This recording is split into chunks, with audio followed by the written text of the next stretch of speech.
incompetent people. Anyway, I have no choice. I can't afford the best here. Anyway, we're here today with Grandpa Jack, who's going to tell us about his life. And I'm going to ask him questions to which I will hopefully get a response.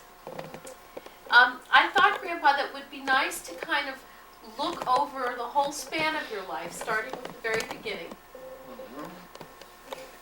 Yeah. Sounds really intense. So, take us back to the beginning and tell us who there was when you came into the world and where they were, the people and the place in your life at that time. Where were you born? I have an official birthplace and an actual birthplace. How interesting. Tell us. I have an official age and an actual age. So I'm somehow a contradiction. Yes. That contradiction is due to war. I was born into war, and even before I was born, I supposedly experienced the war intra-utero. In the uterus, in utero. Yeah. What's the war that was first in utero? You know, my whole family comes from Poland.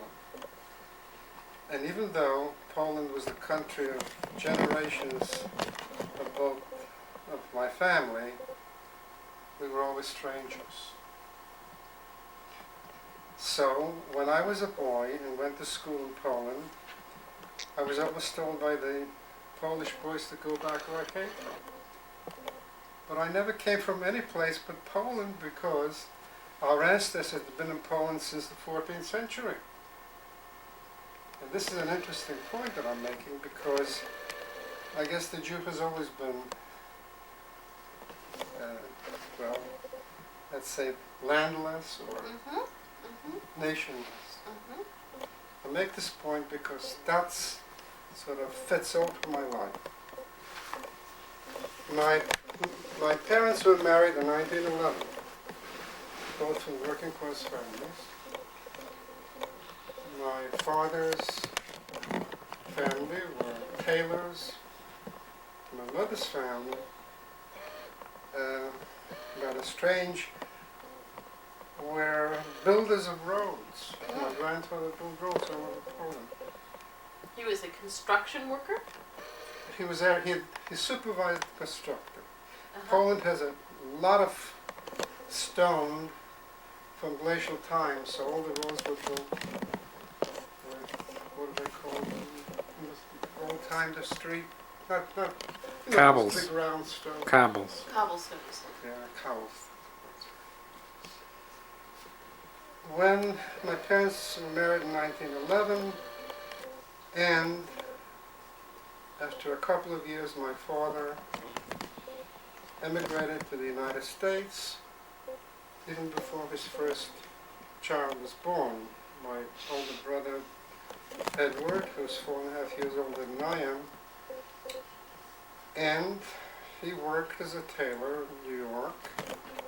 And in August of 1914, he came back to visit his family and take my mother and his son back to America. Within 2 weeks, the war broke out. And so they couldn't go back. And because even at that time, many Jews, especially liberal, and my father was a member of the social revolutionary, the Jewish social revolutionary organization called the Bund, B-U-N-D. So many of these men felt that they did not want to be under German domination, and they took their families and went eastward. And that was... Your father came back to Poland. So in the summer of 1915, as the German armies advanced in Poland, these men took their families and went eastward because they felt it would be safer from the Germans and there would also be food during the war. Because the Germans' armies took everything from the land. destroyed the forest, they took the food. And so go back, continue. I left in the middle of the sentence. Okay. So, talk us out of so in September of 1915, they got on a slow train and went east. And my mother tells me that many a time during that journey, the Germans bombed the train. So that's where I come in. Even before I was born, she was carrying there you. was war. Yes, there was war all around. And we arrived in Gomel, G-O-M-E-L, which is now Belarus. And we remained there until early 1918. When we Early 1918, as the Germans were losing. Well, you know. Have you been born yet in this story? Yes, I'm going to get back. And we remained until early 1918.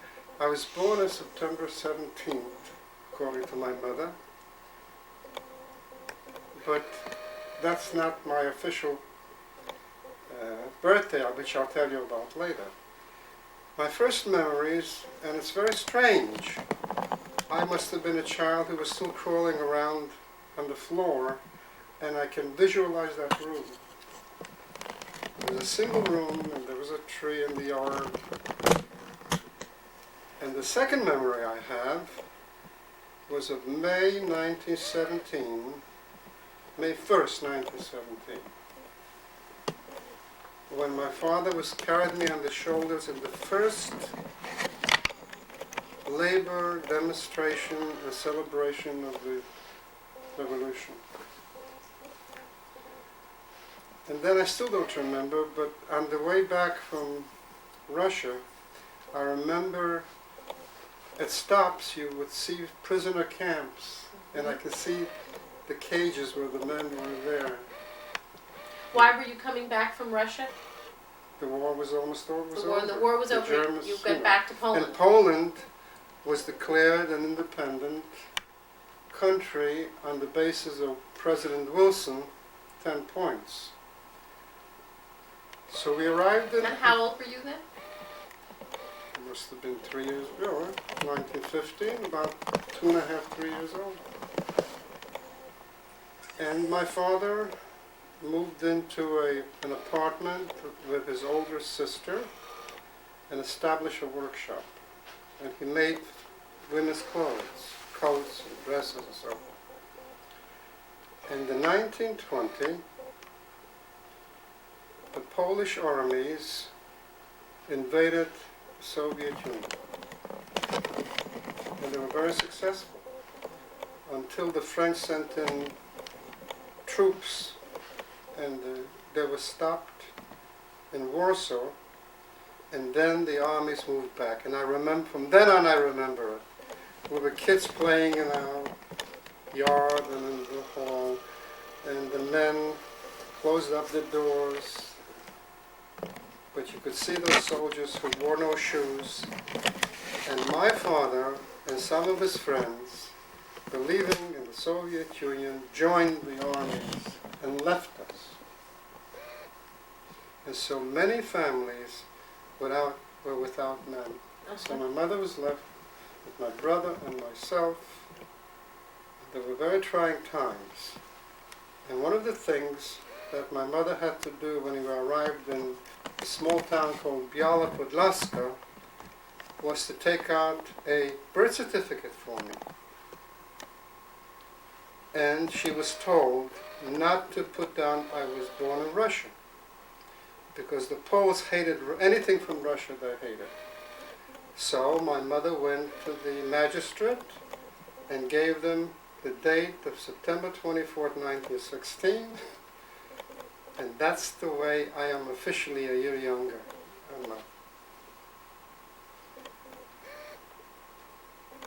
After about 6 weeks of my father's absence, I remember one day my mother was preparing dinner and I was sitting in the kitchen, and I said to her, "Wouldn't it be nice if Daddy was here with us?"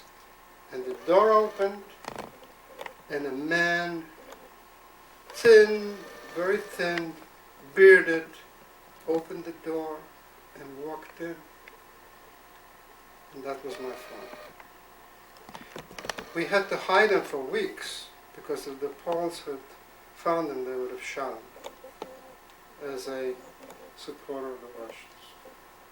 And so it went on for a number of years. And in 1923, my father decided to go back to America. He had been a union member and they sent him papers. He took my brother, my older brother, and they left in 1923. And because the laws in 1923 changed, limiting immigration from Eastern Europe, we had to wait 5 years until we became a citizen to join. And during those 5 years, I think I had a very nice time. I had lots of friends. I went to school. I had 3 schools that I went to. The first one was a religious school called Cheder, H-E-D-E-R, where you learned Hebrew and prayer and so forth.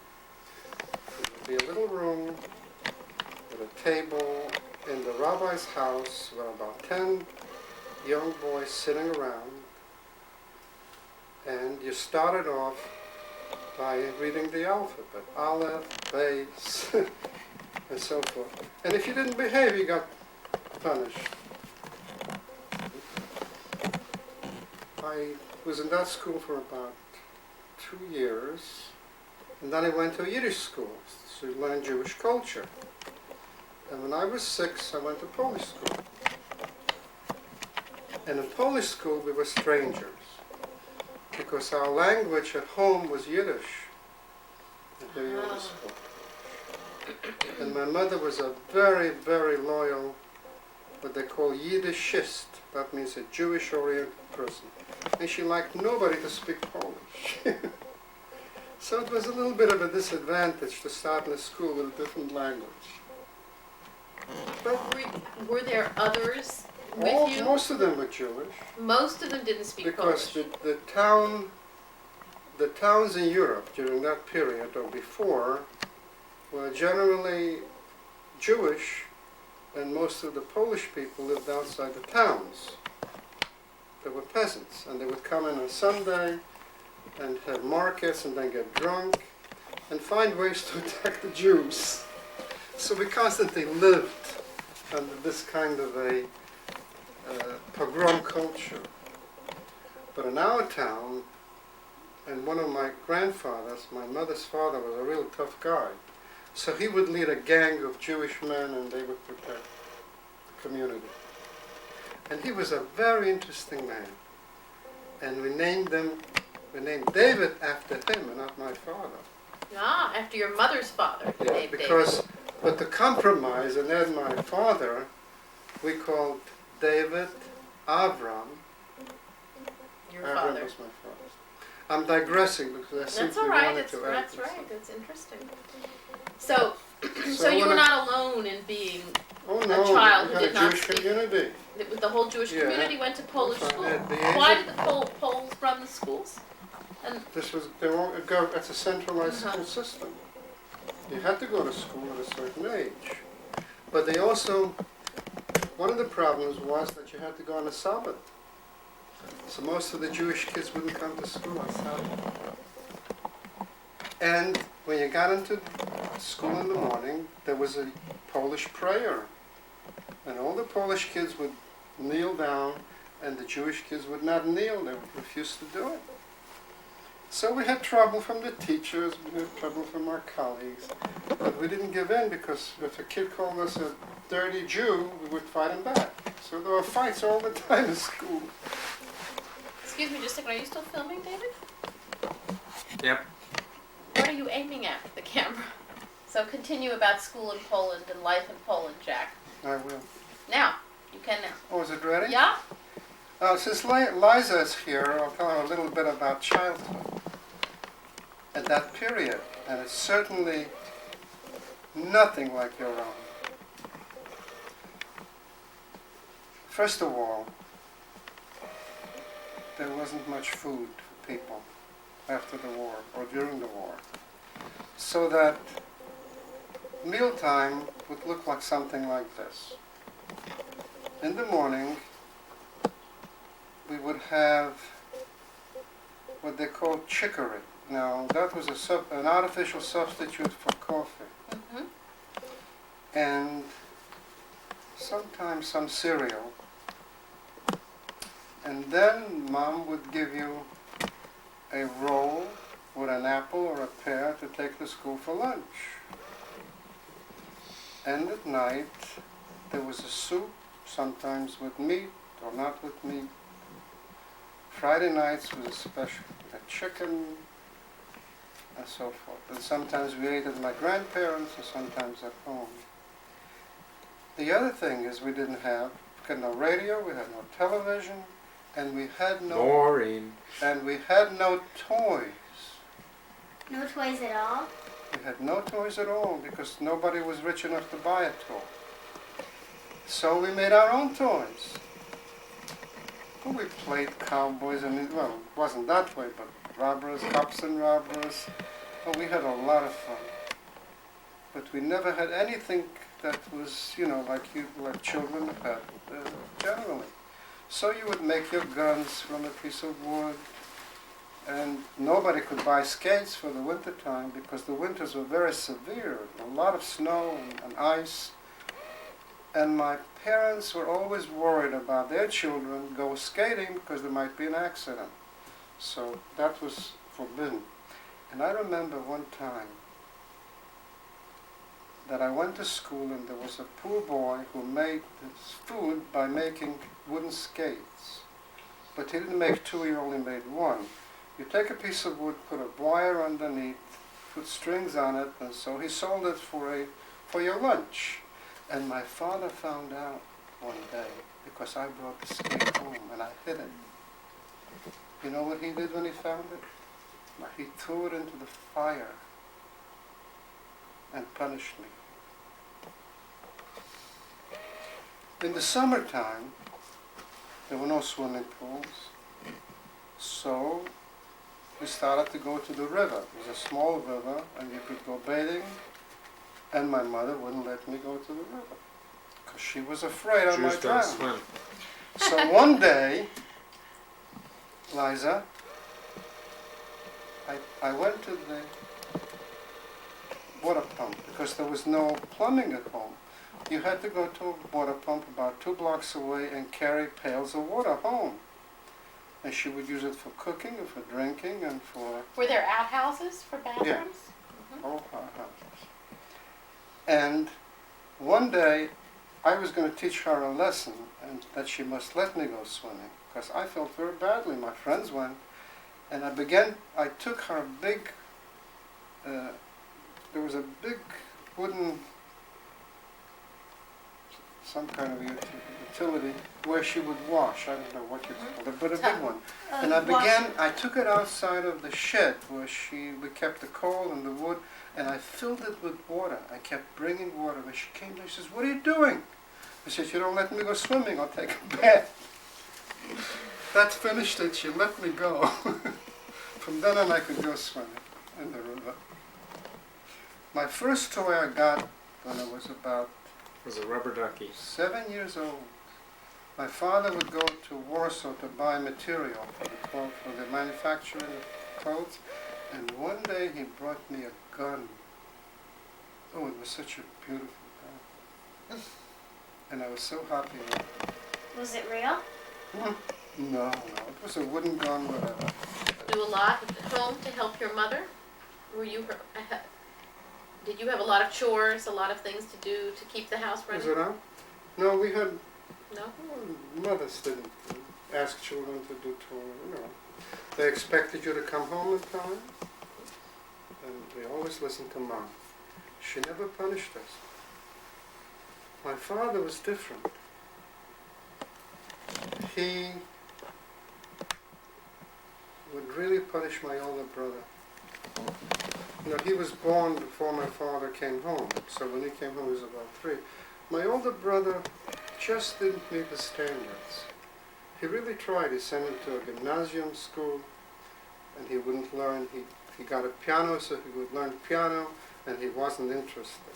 So he would punish him. He never punished me. except, that incident I told you with the skates. And I somehow was the favorite. Of both of your parents, or of your father? No, Yes, absolutely. My He's mother the one. did not have favorites. Isn't she the one that always gave you the cream off the top? Oh no, that's not so. What happened was that, oh yes, I did have chores. Just remember, I would go to the grocery store. The grocery store consisted of a little place in the apartment house, and they sold milk, and they sold, rice and stuff in the sacks. There was nothing packaged. And at certain times in the summer, she would send me to a farm to get sour cream. So I would carry a container of sour cream. And since it was about a mile walk, by the time I got home, I had licked off half of it. Sticking my finger in. Those are the kind of things that... Now let's move on to America. So how old were you when you cut My them half? my youngest brother was born in 1920, and he was born at home. So I experienced birth at home. In 1920, by the age of 8, I had joined the Jewish Boy Scouts. It was called Shomer Hatzoim, because we were raised to believe in Israel, Palestine. And that was a very nice group. Nice kids from homes were intellectuals, and we sang songs, boys and girls. And for about 3 years, I was part of that group. It was about 1928. In 1929, my father became a citizen, sent us papers, and on February 22nd, Liza's birthday. 1929, You On sure? Liza's we birthday. arrived in New York City. You sure of the date? February 22nd? Yeah. That's Liza's birthday. He came to America on your birthday. Well, I I was never thought obviously of that. born yet, No. And it was very interesting because the Polish government did not let people travel on ships other than their own, which were in the Baltic Sea. But in February of 1929, there was such a freeze that the Baltic Sea froze. And so we went on an English ship called the Aquitania through Cherbourg. So we took a train to Berlin, Paris, and in Paris I had relatives, my mother's sisters and brothers. We spent a few days in Paris, and do you know that... This for is the Jack first- Adler? No, he was your cousin. No, my mother's two brothers, Jack Adler? no, Morris, Right. no, the Weinsteins, The Weinstein. Shana and her husband, Gershon and his wife,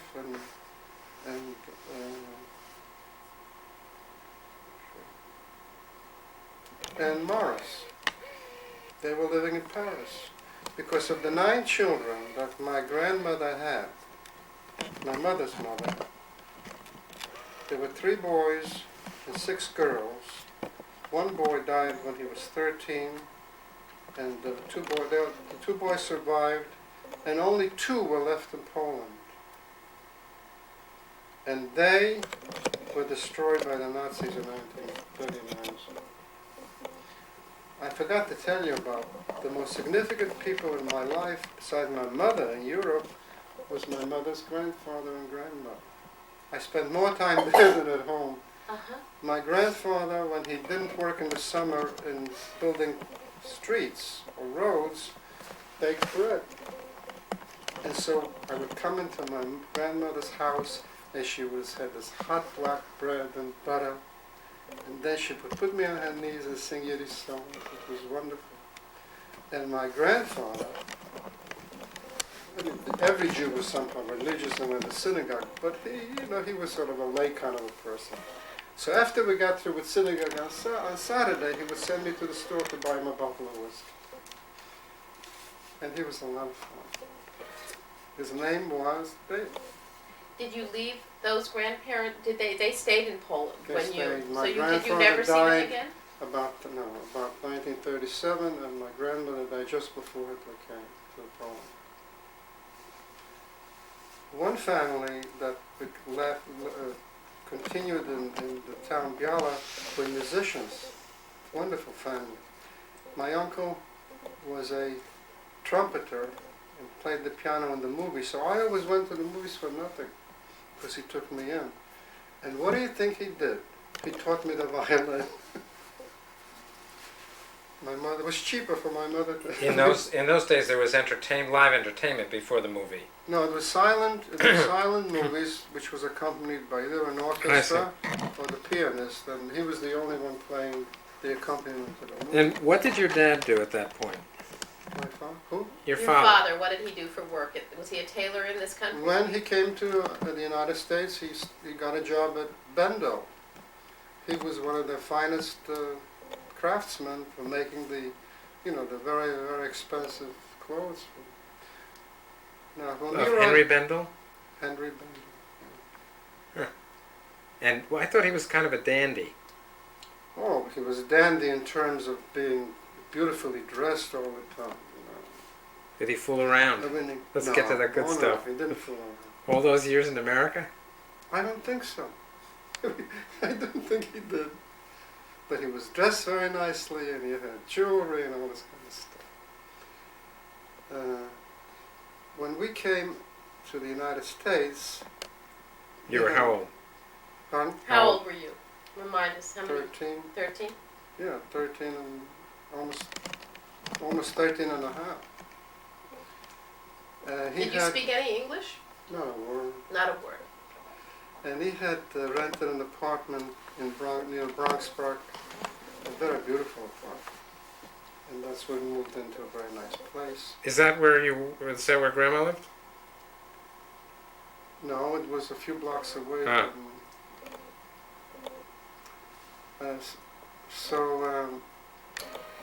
In 1929, there was this big crash, and everything went down the drain. And the workers in the industry made a general strike so they could get more money. And my father was a union organizer, so he got fired from Bending. But then he got a job in Adele Simpson, who was the famous designer of dresses. And he worked there until he died. You may ask yourself, how did I make an adjustment to life in America? Well, I was sent to school. And since I was 13, they had a problem where they're going to put me where I didn't speak any English. So for some weeks they put me in the second grade with little kids, and I had to learn a little bit of English. But I learned most of the English in the streets. I came out, I couldn't speak any English, but with kids you began to speak, you know. So struggled through English. In a few months I got through. So within about 2 years, a year and a half, I got skipped until I was in the 6th grade. You were still older. Pardon? You were still older than the kids in the 6th grade. Oh, I was always older than in any grades. And when I graduated from the 6th grade, they thought I was smart enough to go to junior high school. And there were only 2 junior high schools in the Bronx. They were rapid advance, which meant that you had 7th grade and 8th grade in 1 year, and then you went to the first year of high school. When you graduated that, you went to high school. And we used to walk about 6 miles across the park. 6 And- miles each way, or Pardon? 6 miles each way every day? About 3 miles. 3 miles each way. 3 Good miles there and exercise. 3 miles back. You're Yeah, saying. Good exercise. it was very nice. Well, when the weather wasn't any good, we took the train, but you had to go around to get there.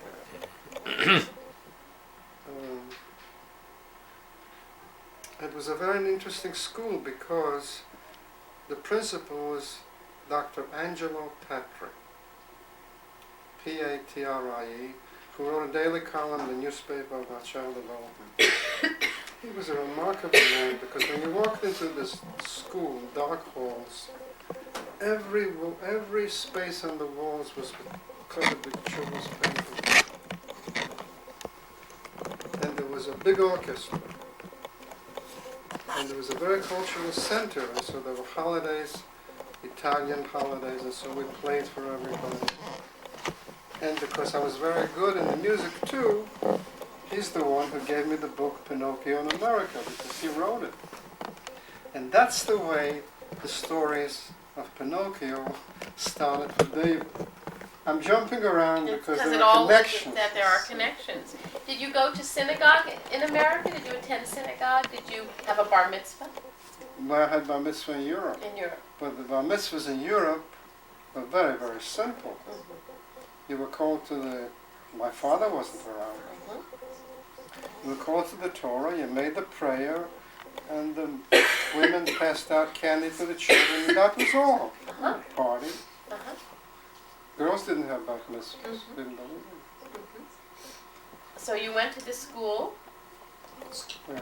I also must tell you that there was not only a contrast in terms of school,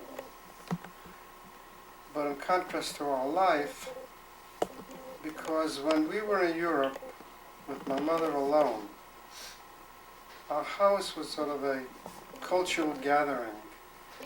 She would have her friends, which were young women, and not men, mostly women, and they would come up in the evening, and there were songs all the time singing, and they would discuss the books which they read in Yiddish. Now, none of them had a formal education, but they had been self-taught, and my mother always was very advanced in literature. She read everything, all the translations. So you lived in a cultural milieu, and whereas when you got to America, she was handicapped because she couldn't speak English, and my father was always involved in work. He not only worked in New York, but he worked at home. He could see a woman walking with a certain coat, and he could go home and do it. From memory, he could redesign, so he had private customers. My father was not a very sort of giving and open guy, and he was not, it wasn't a happy house like it was in Europe. You felt that? I think all of us did. I can't tell you why. The only thing that I can say that he had a terrible childhood. His mother died when he was very young, and his father was a very rigid, unhappy man who took it out on their children. Now this may be a digression, but I'll give you an example. My grandfather's house, my father's house, and our house were together. I mean, there were two buildings, but he owned this part of the house, and we lived in the other part, which was also owned partly by my father. And there were no inside plumbing, but there was a drain, which was broken, but water would be pouring down, and there was a little track which had to go his property, so it could go to the street. And very often he went and took dirt and closed up the opening so that our backyard would be flooded. And there was a constant fight between my father and him. He would close it and he would open it. I give you an example of rigidity. Tell me about the rest of your schooling. My school? You graduated from high school? Yeah, I graduated from, well, when I was in the senior year, in 1934,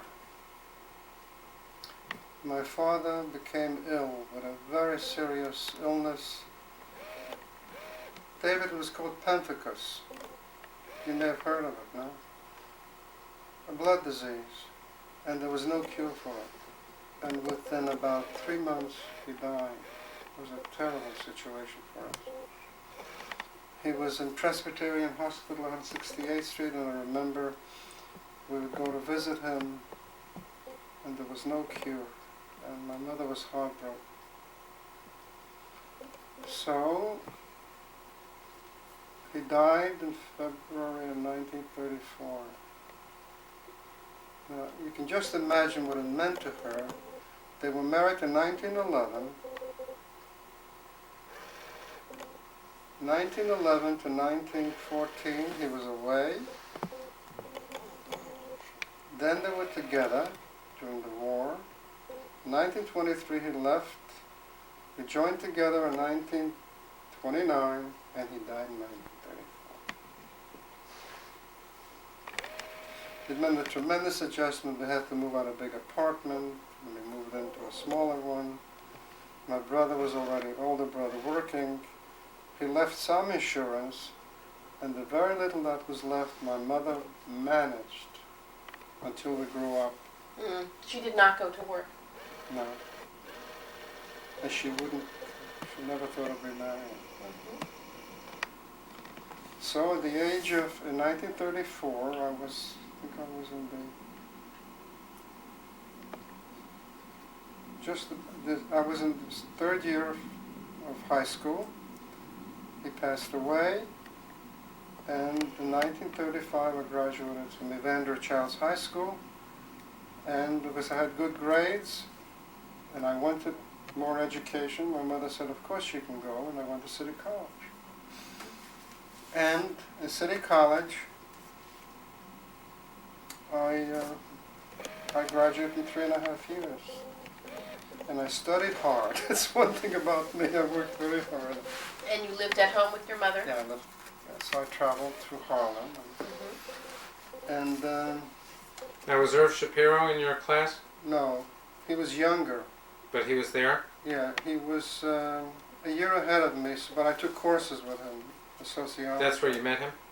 Yeah, that's where I met him. He's the oldest friend? No, Cy Nash was also with me. I had originally wanted to be a teacher, and I picked chemistry. And the problem in City College was that there were so many kids who wanted to study in laboratories that you never knew you should get it.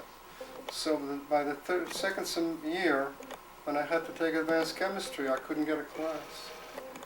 And I had some friends, and a lot of girls, who were interested in sociology and social work, and I was introduced to the idea of social work, so I switched.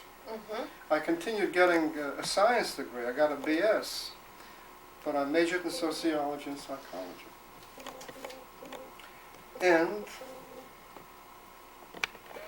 then I wanted to go to graduate school. Can you imagine?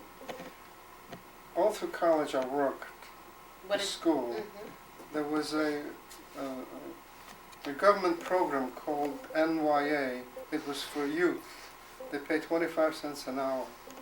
So I worked in the chemistry laboratories, and I typed my sociology professor's thesis.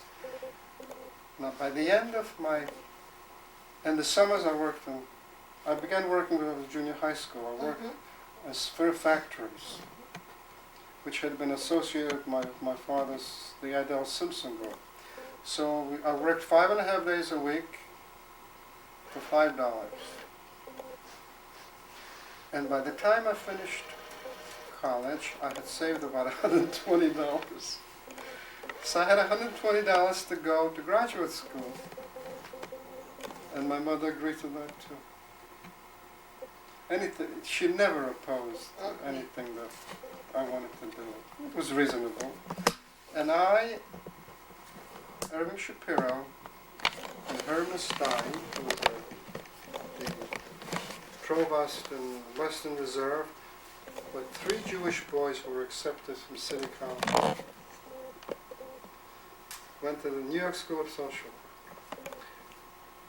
And in January of that year, when I was in the second semester, I had passed a social investigator, which was a public social worker test, that paid $1,500.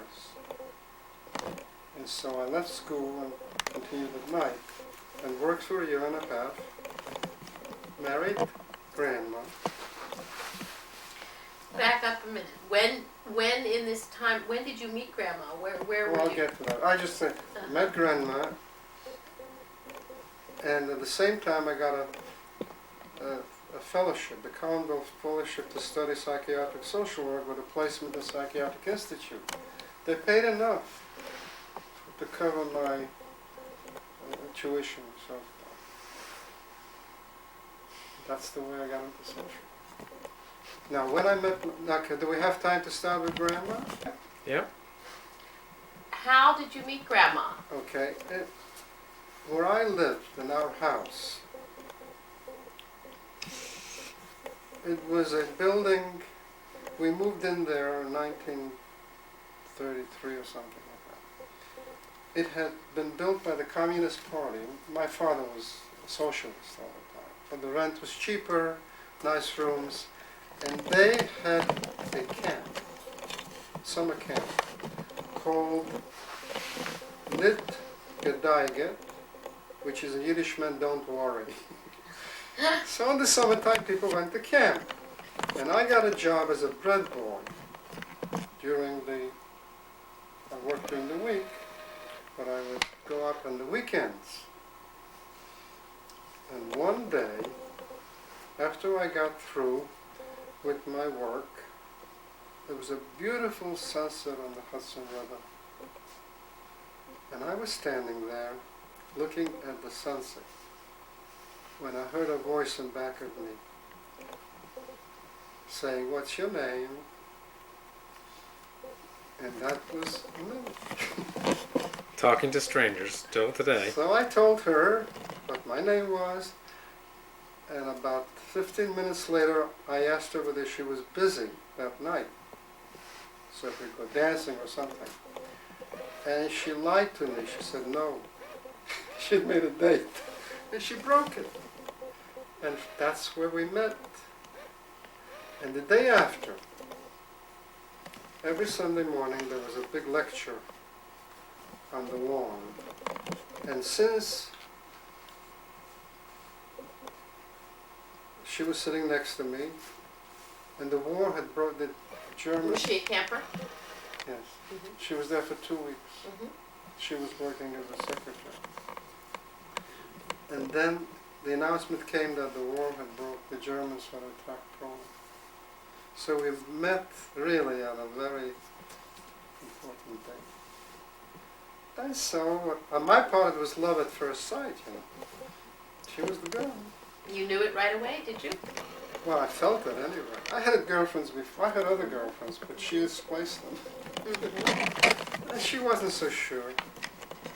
So we would meet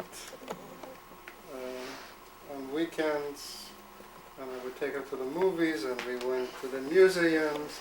And you know our favorite meeting place was? There were 2 big stone lions in front of the 42nd Street Library, and there we used to meet.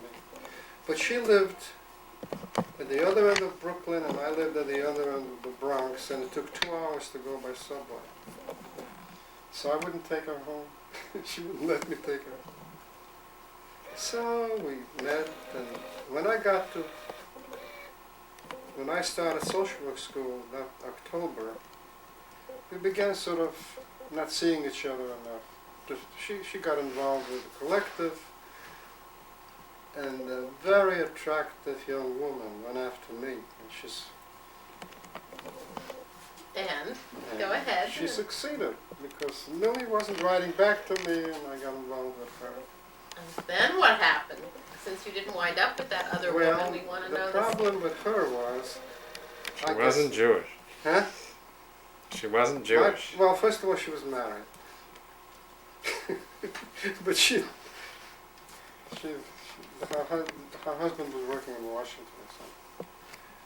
But she was very serious about it. She wanted to marry me. And it was implicit on her part that she would. And it was implicit on my part that I couldn't. I just could not free myself in marrying a non-Jewish person. Were you in love with her? Didn't want to hurt my mother. Oh, yes, I was. You were? Uh-huh. Couldn't hurt my mother. And we used to go to musicals Friday night at Irving Shapiro's house. Classical music, it was beautiful. And when she pressed a little too much, I said to her one day, "Kay, it just isn't going to work out." Oh. Were you heartbroken? Yes. Mm-hmm. And she didn't take it. She pursued me after that too. But once I made up my mind.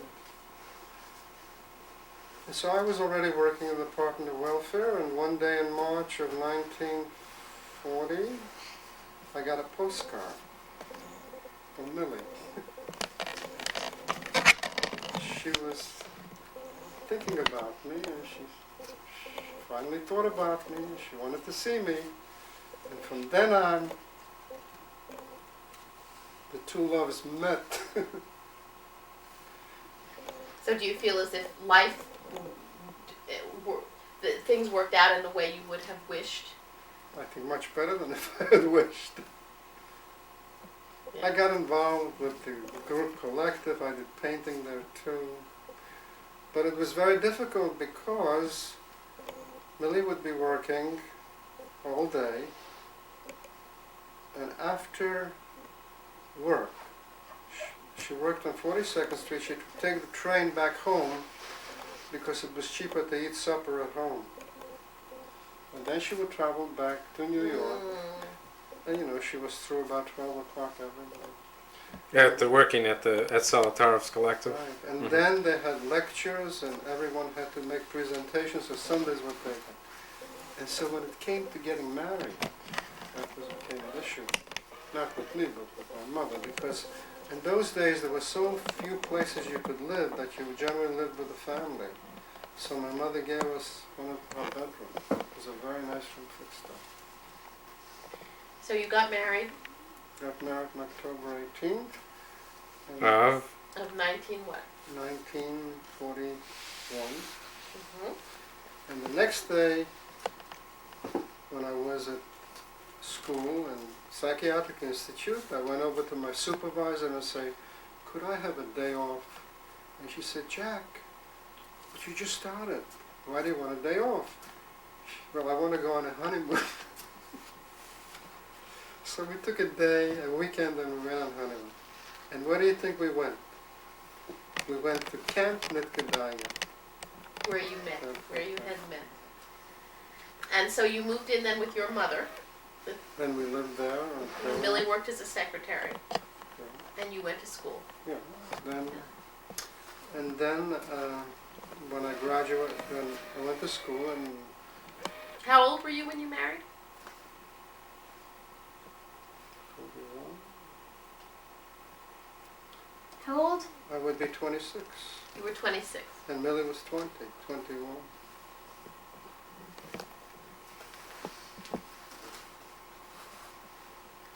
And so then what happened? What was the next chapter? You were going to school. Adventure number When I finished 1. school, I was offered a job in the Jewish Board of Guardians. They knew me because in 1939, when I was involved in social work studies, I took on a task of being a big brother to a poor child. You see, Liza, there were so many children who were in poverty. Many of them had no fathers. So they needed men who took an interest in them. So I had this little boy in the Bronx, and I would take him out weekends. We'd go to a movie, we'd go to the park. And so they knew me, and they liked me, and they offered me a job. But Community Service Society offered me a job of $150 more. And so I took the job. And I had family casework. It was a very good agency, one of the top agencies in the city. But I got bored because in the same building was the Jewish Family Service Agency. And we would sit at lunch and talk to each other. And the Jewish social workers were all involved with politics and with social work ideas. And the other group, mostly non-Jewish, were talking about golf and gardening, and I was bored. So in that 6 months later, I volunteered for the Navy. Well, you had a little help from a friend of yours, as I recall. You weren't even thinking of that. Oh, if you want me to tell you about it? Well, just... Now, how did I get into the Navy? I'll tell you. Millie would be coming home about 12 o'clock during the weekends. The weeks, you know. My mother was upset about it. And she felt that, you know, a woman takes care of her husband. So one night, I was already in bed, and she came in and she couldn't fall asleep, so she was reading a magazine which was published by the Phi Beta Kappa. And there was an announcement which asked people with Phi Beta Kappa certificates to join the United States Navy in the Japanese language program. Now, the Japanese had attacked Pearl Harbor in December 1941. December 43, right? 51. 41. Okay. There were so few people in the United States who... Tell us about. She read the advertisement, and she said, well, that's a good idea. You might be drafted in the Army anyway. Anyway, you also learn a language and a new culture. So I read it, and I said, but Millie, the time is over. He left New York already. He was a Navy officer. But you could go to Washington. So the next day, I got on a train, went to Washington, walked into his office, and in 30 seconds, he had accepted me in the Navy. So then I had to go and get a physical in order to qualify. I'm telling you, it was an interesting anecdote. So I went like a regular sailor to this big place, and I got a medical. And one of the things I had to do was to do a big intensive exercise, and then they took your pulse. And when I finished that exercise, the man said to me, sorry buddy, you're out. You've got an 85 pulse rate, and that's too high for the Navy. I was so shocked I couldn't believe it. So I took my papers together and was walking out. And before you could get out, you had to give it to a petty officer. He looked at me, he looked at the papers, and he said, are you one of those Japanese Beatles? They called these guys, they knew already. So I said, yes. He says, don't you walk out, wait. He said, who examined you? And after a few minutes, he got this man who examined me. And he gave him such a hard time. He bawled him out. He said, now you take this man back. You're going to give him another test. And I want to be sure he passes it. So I went back and took the test. And I got into the Navy. And a few weeks later, it was the beginning of January of 44, I was called to the University of Colorado. A lot of the men who got in took their wives with them. But Millie was very loyal to her group collective, her responsibility. She was the secretary. And very sadly, I accepted that I would go alone. And so you did? You went alone? I did. I went alone. In the University of Colorado, I had a very nice room overlooking the mountains. It was a very, very hard thing to learn Japanese. We would get up. Well, Mom lasted how long? Well, I'll tell you. It was a very hard day. Like getting up at 7 to 8, you would have exercises, then Japanese until about 4 o'clock, and then you had to study from then on. And so we wrote to each other every day, but I never told her how badly I felt. In 2 weeks I got a letter that she's coming to join me. And so it took a little time. Sounds like you were always very smart with Millie and letting her I take wasn't the smart at all. This was no trick on my part. I wasn't suggesting It was a trick. just not interfering with her life. You really let her. And I don't think I would have made it if she hadn't come. So I was so overjoyed when I got it. Then we couldn't find a place to live. And I finally found a renovated store. And that was our first apartment. And she came, and we lived there for a few months, and then we moved to this little house overlooking the Rocky Mountains. It was a wonderful year and a half for her anyway. And for me it was a drudgery, but it worked. So that So we were there for about a year and 2 months, and when I graduated, we came back to New York, where I had to learn some intelligence work, and we lived on 57th Street in a hotel until I shipped out. Which was when? at the end, in June Of? of 1944. Right, so you went in 43, you didn't go in 44. Colorado. 43. 43 in January. Right. And that's a whole story. If you want to ask questions about Well, it. I don't think I want to hear all the war stories because. No, it wasn't. We won't tell you the war story. So, the correspondence that Grandma and I started, Liza, began in 1930, on August 28, 1939, and continued almost on a daily basis when we were close together, no, we're not separated. I mean, not at the beginning from 39 till we got Right. married, but every separation, like in Boulder, I would write to her every day, she would write to me. And when we went overseas, every day we wrote to each other. You were apart how long? Well, from June,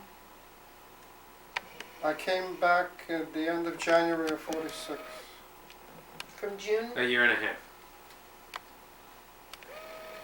Yeah, And then what'd you do? When you came back from the war, what did you do? I got a job in the Jewish Board of Guardians Child Guidance Clinic in the Bronx. Were you living with Grandma? No, before I left, we moved out from my mother's house, and we had a beautiful apartment on 22nd Street. So that when I went off overseas, Lily took on one of the wives of my colleagues, and they lived together. Mm-hmm. And so she had a very nice apartment. When we came back, we moved to 93rd Street and Lexington Avenue. And that's where we lived until Ta-da! you were born. When was that? What year? When he was born? But you don't know your daddy's birthday? Well, I know his birthday, but not what year. 1947. We lived in one room. It was a big studio. And so, to prepare for David's coming, we decided to make a little bedroom for him.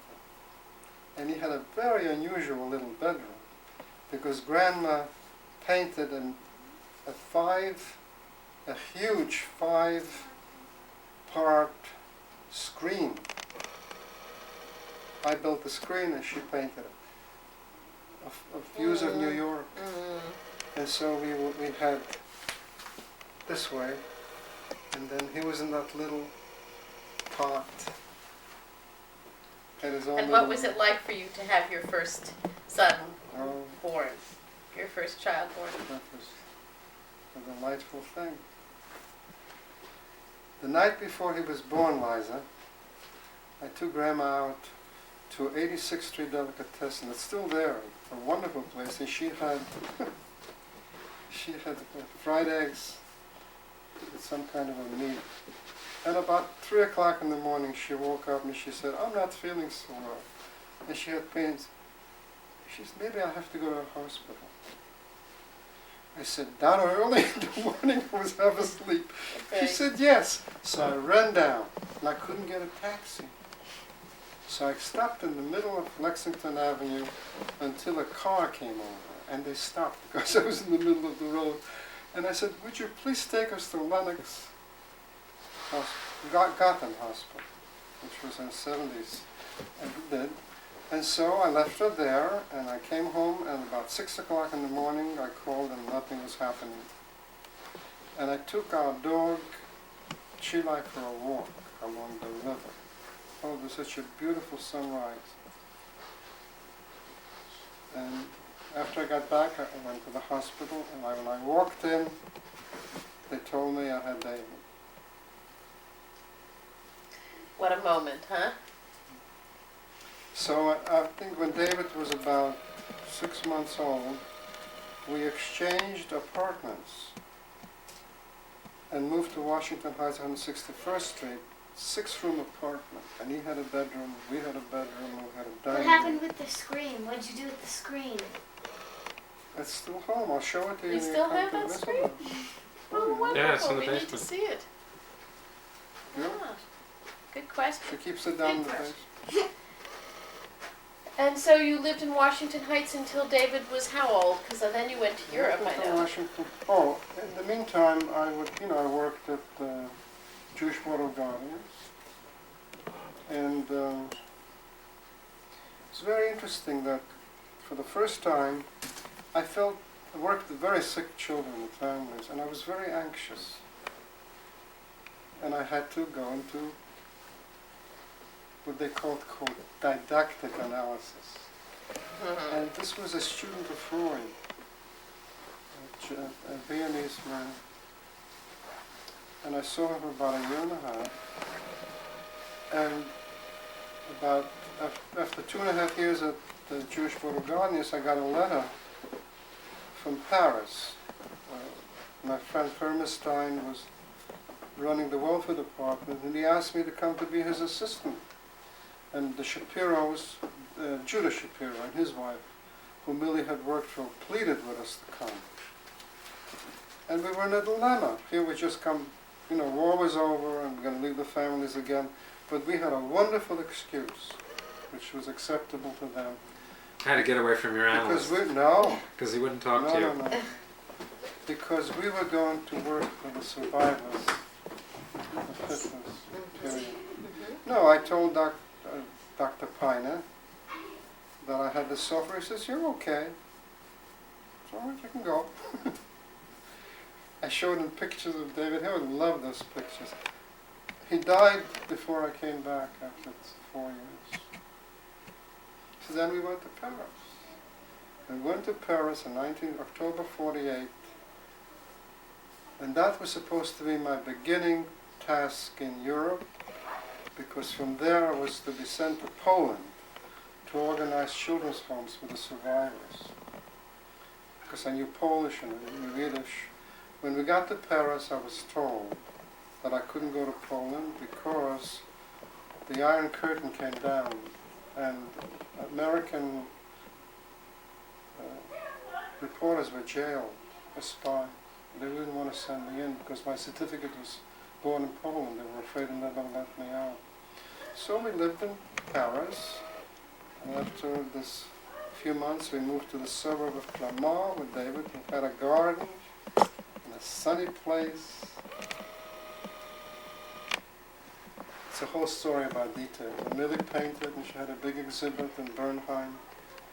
And then I was asked to cover Marana Sanatorium welfare office, which was in the Alps in northern Italy, and we went to Marano, M-E-R-A-N-O, and lived there for a year and a half. It was a And what was wonderful- your job there? I was director of the welfare department. Of the welfare department. Uh-huh. What did you do? What I did was all social services to the patients with my category. And I introduced other things. I had group therapy and I had individual. I saw them all. Every day, 110 patients I went through. We talked to everybody, and I would select certain people who, many of them couldn't even get out of bed. It was a remarkable experience because these were people who had suffered so much and finally were freed with tuberculosis. And so they found themselves in a limbo where nobody wanted them.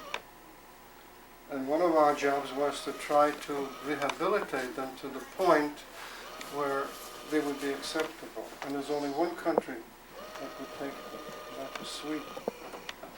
And so I would prepare for the immigration, and I would be sure that I had all their needs.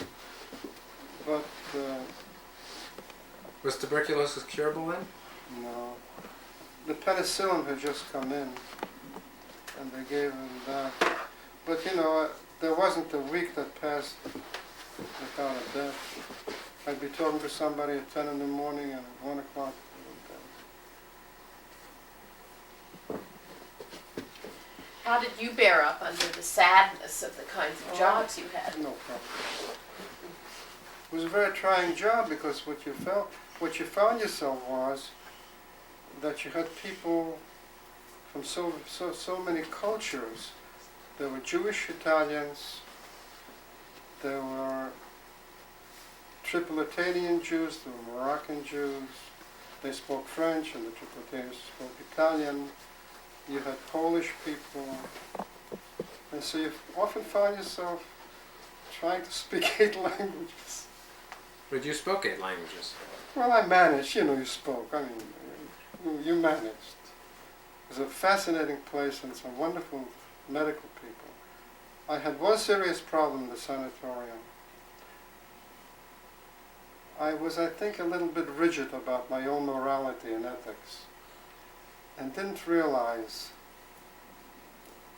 that some of these people who had survived was only because they broke the morality and ethics. Survival was number one. So to give you an example, we had some young men who were sort of the leaders of the sanatorium, and I was responsible in seeing that they had clothing and food and so forth. And I had given 2 men a whole set of clothes, coats, and so. And 2 weeks later, they were accepted for immigration to Sweden, and they came to me and said, "Now we want an outfit that you're giving everybody else." And I said to them, "But you just got it." "No, you'll have to give us another one." And I said, "I'm not going to do it." And they organized a hunger strike of the whole sanatorium. 110 serious patients stopped eating, and food was the medication for most of them.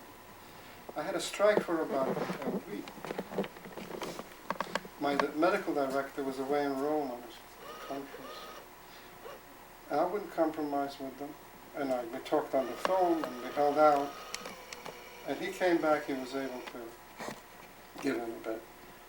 But what I didn't realize was that they were so hungry for feeling adequate that they couldn't lose, that they had to get what they wanted. And some of them really had lost any sense of responsibility or morality, so they felt whatever they could get, they were going to get, no matter what it cost, even at the price of, endangering the lives of other people. And maybe I should have compromised. That made me feel very bad. Mm-hmm. Mm-hmm. But I had a wonderful group. We had the first group therapy, I think, with tuberculosis patients. Mm-hmm. Mm-hmm. What was the principle you were defending? That they were taking things from other people that didn't. Well, there wasn't enough to go around. In fact, that was one point. I had a budget, but I didn't feel that it was justified that they should be treated differently than anybody else. Mm-hmm. Mm-hmm. But And so then, what happened then? after the strike, Well, we're up to 1950. oh, you want me to go through? We're not going to be able to go. Well, maybe we. And we're going to continue to hear about Jack's life. We left him coming back from his adventures in World War II. And I don't remember precisely where we left off, but maybe you can kind of, Jack, just The transition, huh? transition into something that next strikes you as memorable or important about what happened in your life after that time. I think I faced the problem of choice Uh-huh. of what I was to do. I knew that I wanted to continue psychiatric social work. I had the benefit to continue in the Community Service Society, which would have credited me with 4 years of continued rising benefits if I returned to that agency. But for some reason, I just didn't feel to get back into an atmosphere which for me was not sufficiently political or exciting. So I looked around in various fields and finally was offered a job at the Child Guidance Clinic of the Jewish Board of Guardians in the Bronx. And that was for me the best thing because I'd always been interested in children and families. So I became a caseworker at the Jewish Board of Guardians, and we lived first we lived on 93rd Street, and David was born in August of 1947, and very interestingly, we had to adapt to another person in the house, which consisted of a large living room and a small kitchen. So Millie and I had a cooperative project. I built a screen, a large screen, with 5 parts, and she decorated it with scenes of New York. It was really beautiful. You don't Central no longer Park. have that screen, huh? Central Park was the theme, horseback riding, the panorama of east and west, and I and a friend of mine built a big bookcase, and we divided the room so that David had his own little room. Remember to talk as loud as you can. Yeah. Yeah. And after about a year, we made an exchange of this room, apartment, to a 6-room apartment on 161st Street in Washington Heights. And David had a room, and they had a studio, we had a dining room, we had a living room, and we painted it, and we had a big, big apartment. What allowed this to happen? It was accidental. A father of a friend of ours had been living there with his aged mother, who passed away, and he didn't need such an apartment. And ours was very attractive because it was on 93rd Street and Lexington Avenue, right across the YMHA, and for him it was ideal, so we simply exchanged it. And it was easier for me too, because it was not far from my job, which was in the lower Bronx. And this continued for about, maybe 2 years less than 2 years, when I received an offer from Paris to come to be the assistant to Hermes Stein, who was then director of the welfare department of the American Joint Distribution Company, responsible for rehabilitation and immigration of the survivors of the concentration camps and residents of the various DP camps all over Europe. And Billy's adventurousness, as always, made it very easy for me to shift. And it was important consideration because I was just beginning to get involved in serious clinical therapy, both individual, family, and group. And especially activity group therapy with Sam Slofson, who was sort of the father of group therapy. And the other aspect was the question of leaving the grandparents.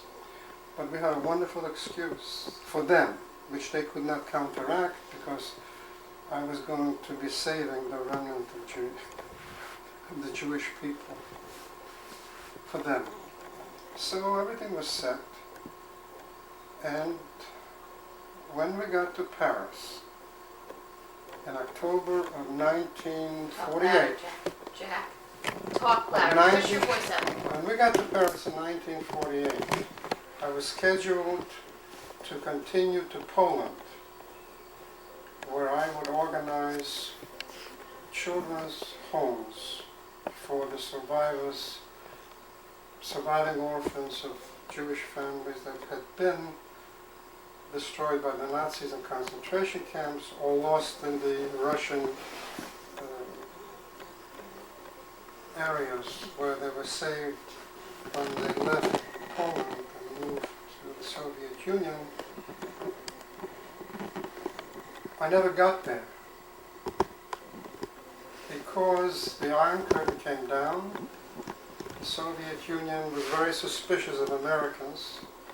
In fact, many of the journalists in Poland were jailed and kept in prison. And since I had some connection with Poland, they were afraid that I'd never get out. So the next best thing they gave me was to work in Paris and in the Joint Distribution Committee headquarters, which was a spacious mansion. Job was interesting.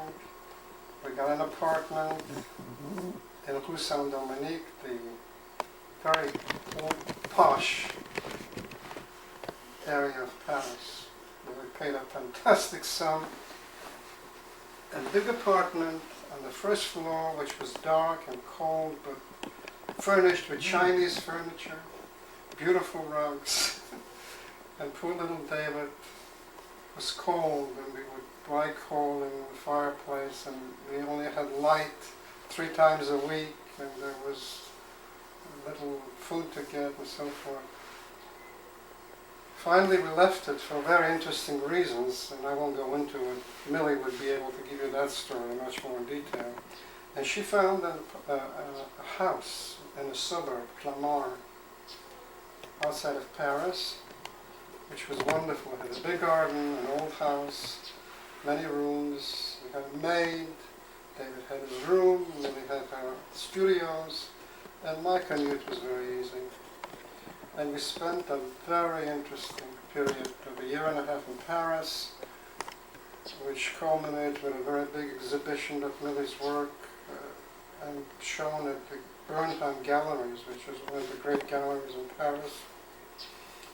After a year and a half of work related to administration of services in all the different countries of Eastern Europe, I was asked to go to become a director of the welfare department in Merano, Italy, which is situated in a very beautiful part of the Alps, bordering Switzerland and Austria. And we spent about a year and a half there. And I was in charge of the welfare of 110 tubercular patients in various stages of the disease. It was a rough job because all the years of the suffering of these people, and they were saved by the victory of the Allies at tuberculosis, which at that time was practically incurable because it was just at the beginning of the antibiotic drugs which helped later on. So you found yourself working. You were dealing with issues of you were really helping people to die. No, not exactly. They died, maybe with little help of certain supportive processes when it was seeing people. For example, when I came to the sanatorium, I would find that the first day I came, I saw there would be dozens of people lined up in front of my door asking for material things. Whether it was a better diet, whether it was more clothes. And what it turned out after a few weeks, when I saw them every day individually, and I made my business to go through all the different rooms of theirs to talk to them, that I had no people waiting in lines anymore. They were really not hungry for material things. They were hungry for a relationship which they would feel would save them from all this edge of death. So I did casework with them, and I had group therapy for tubercular patients. And the interesting thing about it is that you dealt with so many different cultures and so many different languages. There were Italian Jews from Tripoli, because as soon as Israel became a country, there were pogroms all over the Muslim countries in North Africa. you had Moroccans, you had Iraqis, you had Italian Jews who had survived, and you had French Jews and Polish Jews, and Jews who only spoke Yiddish. And I find myself sometimes speaking 8 languages with them, as much as I could. Very interesting work. It provided an opportunity for Millie to continue her artistic work, which also culminated in a big exhibit in Murano, which was a very interesting place. If you ever talk about Shangri-La, as you read in the book, we had this beautiful apartment overlooking a valley of palm trees and wine country places and 10,000-foot mountains surrounding us. And so David began in this milieu, which was completely strange to him because in Paris he spoke French and English with us. And here he was in Italy, in a German section where nobody spoke Italian but German. And within a few months he adapted himself, he had little friends, and his next language was German. Platt German. The Platt German is the old type of medieval German, which really affected the development of the Yiddish language. So that when Millie would go into a store and they couldn't speak English and they spoke German, she would answer him in Yiddish. And they would say, "Herr Frau Doctor, where did you learn such German?" And she would say, "I'm Jewish and it's Yiddish."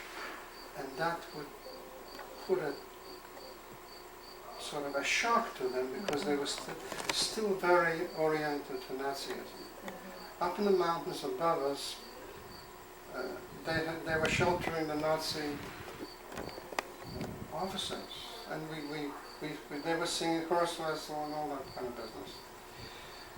So, to make a short thing, we used to have vacations travel over Europe, and by the time David was 4, we began to think about his needs. And he was very much interested in his identity and his background, and I think he wanted to be an American child, and not a split German-French. And he would talk about it. He would say to Lily, "Now tell me the story of my family." And Lily would have to talk about grandparents and uncles. And he says, "When do we go home?" And by November of 1951, we decided to leave. I sailed back. What was the most memorable part of the whole 4-year experience for you?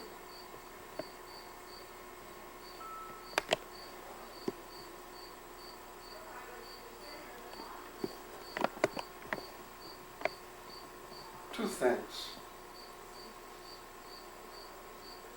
It was, for me in a way, it was a return to my roots in Europe with Jewish people who had not left their Jewishness or Yiddishkeit, their own a cultural kind of. For me it was that working for these people was really a debt I felt I had not paid, because we lost 13 members of our family to the Nazi extermination. And I found myself in the military in the Pacific. And I had always felt that I was in the wrong place, because the fight for us was in Europe against Hitler. And here was an opportunity to make up for it. So the very fact of the commitment to my youth, childhood, or whatever it was, made me feel good that I made some contribution. I was involved in the transfer of the Yemenite Jews on the magic carpet when I was in Paris. Work with the North African children who were transferred to France in order to prepare them for life in Israel. The Yemenites, the Moroccans... And then, Dad, when you came back, Pardon? what happened when you came back? I'm moving you on. Well, I better go to number 2.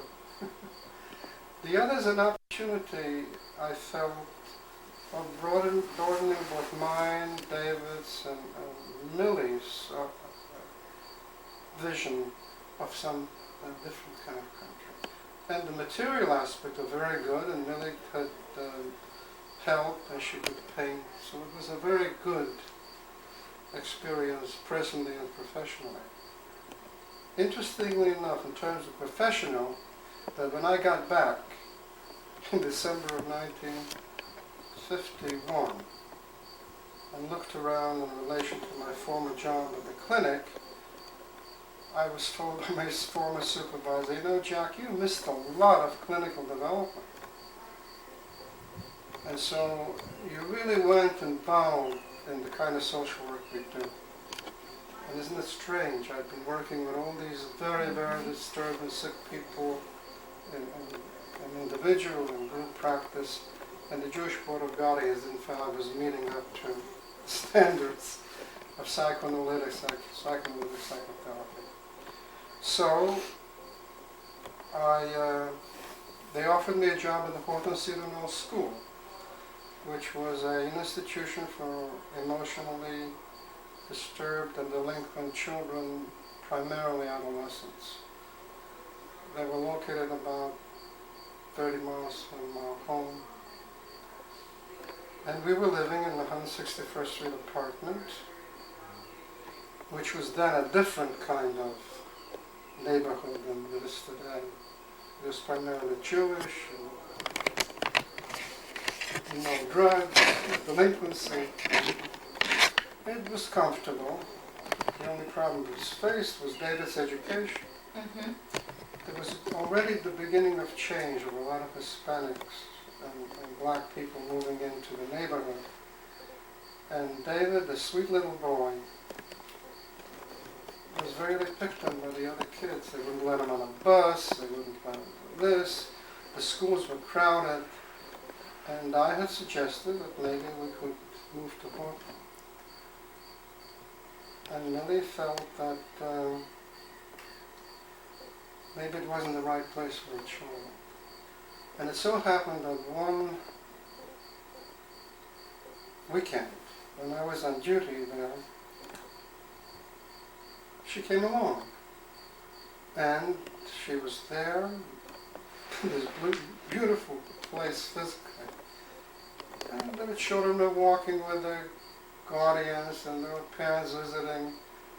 And she suddenly realized that all the prejudices and stereotypes just were not true. They were children like any others. And she became fascinated by them herself. And so we moved to Horton. And we were given a wonderful apartment in an old Gothic-style mansion. We had an upstairs and a downstairs, and then we had a studio, and David had his room. And it was so easy for me, I didn't have to travel an hour and a half every day back and forth. By that time I had become an administrator of the adolescent unit. And we spent about 4 years in Horton as residents. Mm-hmm.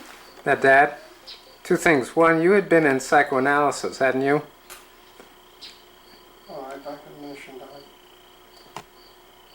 What was that experience like for you? Well, let me backtrack a little bit. After, Want me to hold that and you sit it? are you over?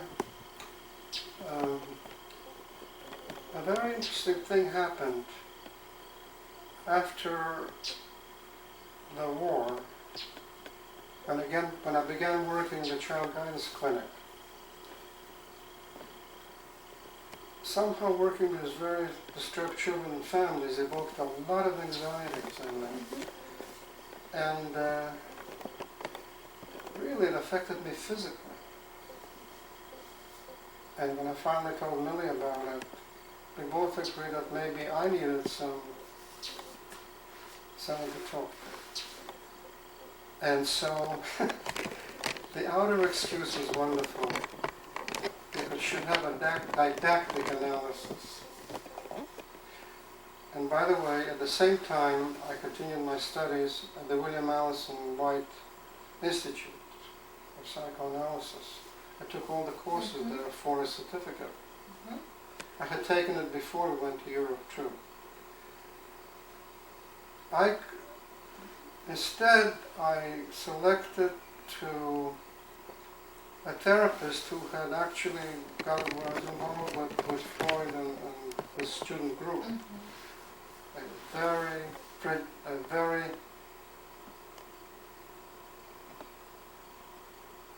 classic psychoanalyst. What was his name? Peine, P-E-I-N-E.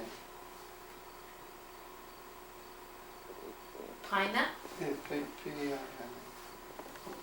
And he, oh no, excuse me, I'm a little off. I'll make a correction. Yes, I was involved before we went to Europe, you see. And we worked for about a year and a half. David was born, he was a fatherly kind of figure. And when I broached the subject of leaving for Europe, he said, that's quite all right, you don't need me anymore. And we corresponded while I was in Europe, and just before I came home, he died. But it was really tremendous help in terms of my capacity to be less anxious about my work in the clinic. And that was a big help. And of course, I learned a great deal about working with other people too.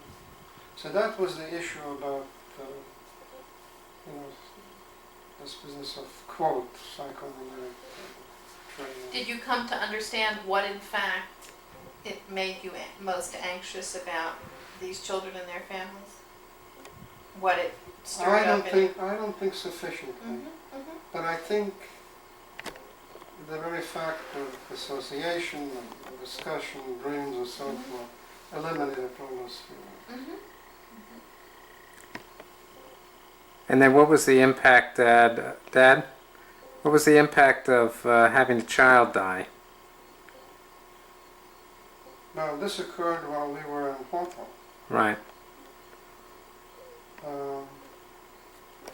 Well, Mama got pregnant when we were in New York. No, that's right. But I was working in Hawthorne. We were Right. still living on 61st Street.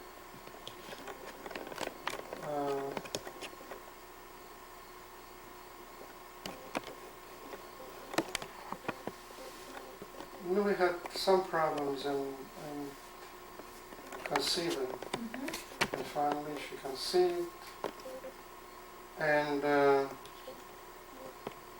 beautiful boy was born. We called him Jonathan. We called him Jonathan because Jonathan was the closest friend of David the King. He was born prematurely.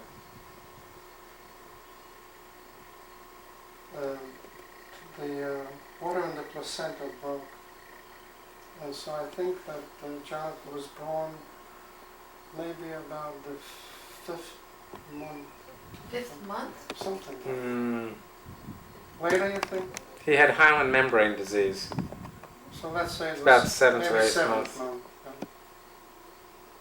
I saw him a few times in the hospital. And after 13 days he died from, I think they'd say enteritis or something like that. The other aspect was that at that time they used oxygen in the incubators, and they told us that the possibility that he would see was less slim. It's interesting that you had to ask me that question, David, because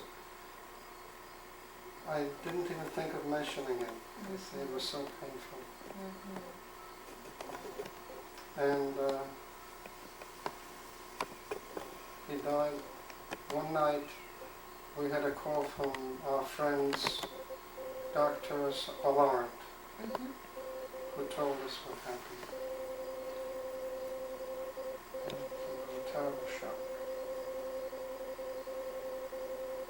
And I think it was difficult to explain to David. I think Millie handled that very well.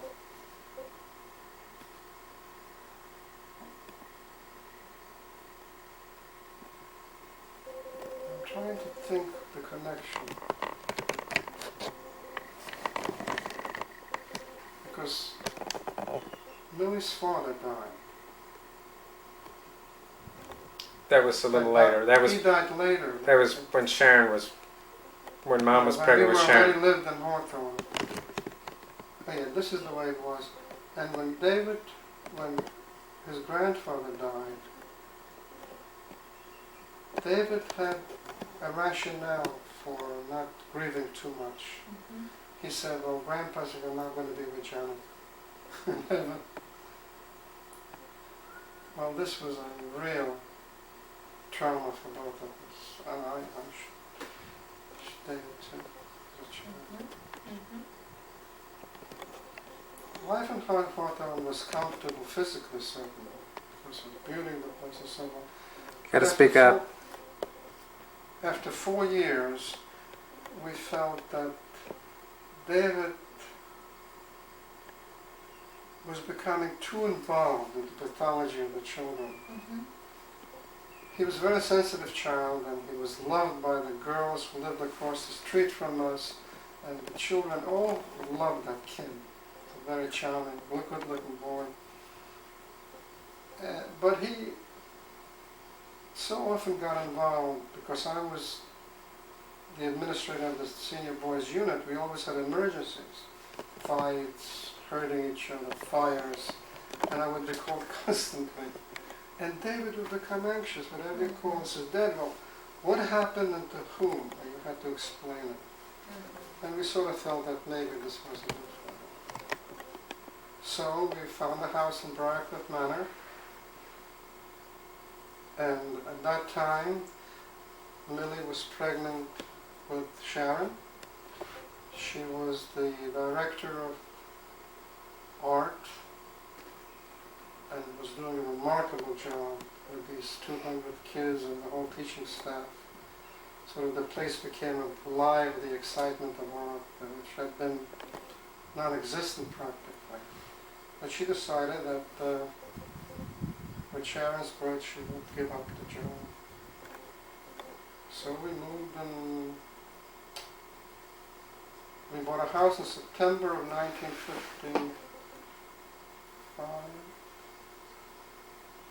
Sharon was born December 31st of that year. We came back to Hawthorne, stayed there for about a month, and then moved to Briarcliff Manor. You moved where? Can't hear you. Manor. And they moved to Briarcliff Manor. Are there any other questions you want to ask about that period? Did anyone help you get through the trauma of losing your baby? Or did you talk Well, that? we worked it out. Mm-hmm. We worked it out ourselves. Mm-hmm. I think that a lot of details are not in my memory, and I think It's all right. it was due to the fact of such a traumatic kind of feeling. And we tried to have a baby very soon. It didn't work quickly enough, but it happened. And Sharon was born. It was a wonderful kind of thing. She was born in the Bronx hospital. We brought her back, and the night we brought her back, it was a freezing night. And the building was heated by coal, and it broke down. We had no heat, and we didn't know what to do. And we called the engineer, and at 2 o'clock in the morning he came out and fixed the heater for us. And then we moved. David was going to school in Pleasantville, in a nice school, Bedford School. And I don't know whether the transition from Hawthorne was difficult or not. Maybe you can tell us if you wish, if you remember. It was difficult, but not unusually so, I don't think. Yeah. In fact, you were the youngest among the staff children. And interestingly enough, sitting here in Wellesley reminds me that the first introduction to Cape Cod for ourselves and Bailey was in 1953 in Wellesley. Uh-huh. Jay Goldsmith, who was the director of Portland Cedar Knoll School, had a son, John. And he suggested that we take a house together in Indian Neck. What is it, about a mile from here? Yep. Facing the bay. And we did. And we lived in this house together. And after that, year after year, we came back to the Cape, Wolfley, Chatham, Orleans, Provincetown, Truro. I think we continued that until about early 1970s. It was, in fact, the year before you were... Late 1970s. When was it? You The were late married what year? 1970s. 75. Until 1974 we came back to the Cape with two exceptions. One was David's bar mitzvah, which we celebrated in the summer of 1960, I think. And the second time, when I had a sabbatical leave of 10 weeks, I decided to go backtrack to our different places we lived in Europe, so that both David could revive the experiences and Sharon would see how we lived. And we spent 10 weeks in Paris and Holland and Italy. And after that we continued coming back. And I continued at Hawthorne. After 7 years of being the administrator of this very trying group, I said, that's enough. And I was going to quit. Particularly because the associate clinical director was a bitch. And very interfering. I had a responsibility for 84 very difficult kids, and she didn't make it easier. So, instead of letting me go, the director fired her and gave me the job. So I became the director of the clinic. And we continued this way until 1966, when I felt that I wanted to do some other work, and that was teaching and training. In the meantime, I had been encouraged by a lot of people, including Millie, to take a doctorate. And I went to Columbia, and in 1966 I got my doctorate. And since... How many years did that take?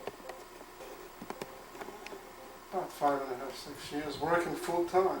That's amazing, Jack. Well, Totally amazing. I not only worked full time at Hawthorne, but I had developed a small practice, which I did at home, and then I spent about 14 hours a week at the White Hill Counseling Service. How did you do all of that? Work. How did you do all of that? That sounds literally I don't know. impossible. Sometimes I feel that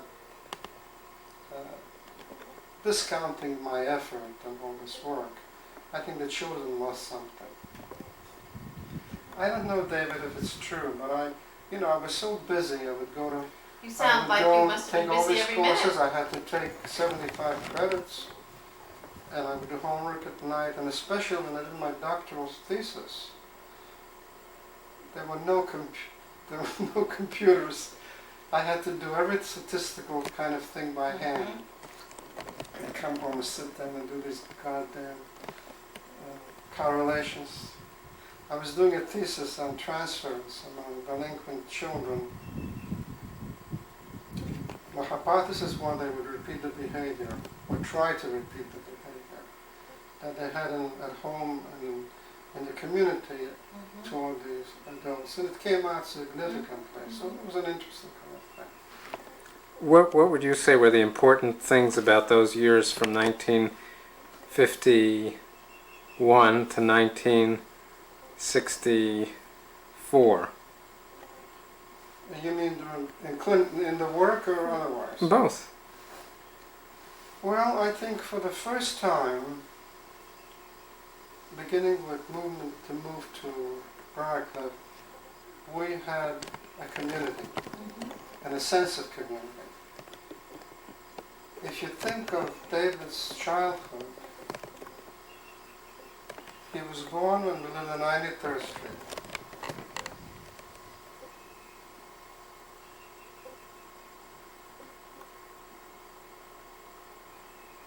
We moved to 161st Street. Then we moved to Hawthorne. And before that we had moved to Paris and we moved to Merano, Italy. And all these changes were affecting him and affecting us. And for the first time we were settled in a very nice community. We had friends. We got involved in the life of the village. Lily, not only in her art, she organized a school then for children and adults, but she was busy with the recreation planning and many committees, and I got involved in seminars on discipline and on vandalism and all this kind of stuff, and I gave seminars to the village. Didn't Briarcliff always have a very small Jewish population, Jack? Before we came, let's say 10 years before we moved to Briarcliff, I don't think there were any Jews. Why did you choose obviously you want to live... The people who were most responsible in introducing Jews into Briarcliff was a builder called Bogdanov, who happened to be the father-in-law of a good friend of mine, Sinash, a college friend. And when we were ready to look for a house, of all the places we looked, Briarcliff was the attraction. Good schools. And anyway, we saw the house we live in now, and David and I went into the back, and there was this beautiful large space, and 6 acres unattended on the other side, and you could pick up a ball and play baseball. So you didn't think about trying to find a somewhat more Jewish community near Hawthorne? No, that never. The question of our Jewishness had nothing to do with as a factor in any aspects of our life. But it had we were never religious. But it had was a major factor in your deciding to go to Europe and do the work that you did. That has nothing to do with Jewishness. No? It had to do with the people who happened to be Jewish. No. I mean, I was working. It was a sort of a savior kind of thing. I understand that, but they happened to be Jewish, and it happened to be related to my background and family. But that was never a concern outside of that period of going to Europe. But there were lots of Jews by the time we came. We had a group of our established friends, and in fact, many of them were Jewish, and many were not Jewish. So that was not an issue. The only time that we became related more closely to institutional religion was David. Again. When he had his bar mitzvah. David, when he was about 9 years old, or 10 years old, we asked him what he would like as a birthday present. And you know what he said? I'd like to become bar mitzvah. And that was a shock to us. Because we didn't raise him in terms of Jewishness, but in our own values, which were ethical and so on. But for some reason or other, this is what he chose, and so I joined the temple. And David, and every Friday night and Saturday, I would be part of this. Not so much as believing, but as a traditional thing. For example, if I go into a synagogue, I still remember from memory the prayers, and I can follow it without a book. because this was my early background in Poland. So that lasted, that Jewish connection Uh-huh. lasted until David was bar mitzvah. And unfortunately for all of us, maybe not for David, but in terms of our point of view, the rabbi in Temple Israel was not a very nice man. And he had a bad influence on children. To give you an example, Well, you know what? Don't give me an example because we're almost out of time and really we want to Anyway, focus on you. the point is that We- what terminated that was David's reaction to this rabbi Mhm. and connectedly to the institution. That Yom Kippur night, after his bar mitzvah, I took him to Kol Nidre, and before Kol Nidre they were making a collection. And both I and David were so incensed, and David said to us, "Dad, let's get out of here." And we got out of here, and he never came back. That's the Jewish problem.